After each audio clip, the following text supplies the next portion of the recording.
तो जब भगवान बुद्ध ध्यान में बैठे थे, महावीर निकले वहां से, 12 वर्ष की जो समाधि थी, महावीर निकले, महावीर ने देखा कि भगवान बुद्ध ध्यान में है। महावीर ने उनको देख करके कहा आंखें बंद करिए।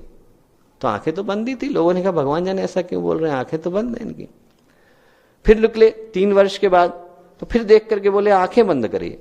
तो आंखें तो बंद थी। लोगों ने कहा भगवान जाने ऐसा क्यों बोल रहे हैं। फिर 6 वर्ष के बाद लौटे तो भगवान बुद्ध सारनाथ में प्रवचन दे रहे थे। वहां से निकले, दूर से प्रणाम किया, बोले मुझे बहुत प्रसन्नता हुई कि आपकी आंखें बंद हैं। लोगों को लगा कि क्या उलट बात हो रही है दोनों के बीच में। आंखें खुली थी तो कह रहे हैं बंद है, बंद है तो कह रहे थे खुली हैं, क्यों ऐसा कह रहे हैं। तो भगवान बुद्ध ने कहा कि उत्तर मैं देता हूं। जब पहली बार प्रभु यहां से गुजरे थे तो मेरी ये आंखें बंद थी, पर मन बाहर के लिए सोच रहा था, बाहर की बातें सोच रहा था।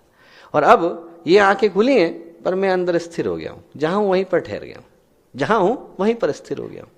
अंगुलीमाल की जो कथा आती है दोस्तों, इतनी खूबसूरत है। त्रिपिटक में जब कहानी आती है तो त्रिपिटक में यदि आप पढ़ें तो उसमें आता है कि जब अंगुलीमाल भागा तो उसने बहुत प्रयत्न किया कि भगवान बुद्ध तक पहुंच जाए, पर पहुंच नहीं पाया। भगवान बुद्ध वहीं खड़े थे, प्रयत्न किया उसने पर पहुंच नहीं पाया। तो वो जोर से चिल्लाया कि ए भिक्षु ठहर जा, जोर से चिल्लाया अंगुलीमाल भगवान बुद्ध को देख करके, ए भिक्षु ठहर जा।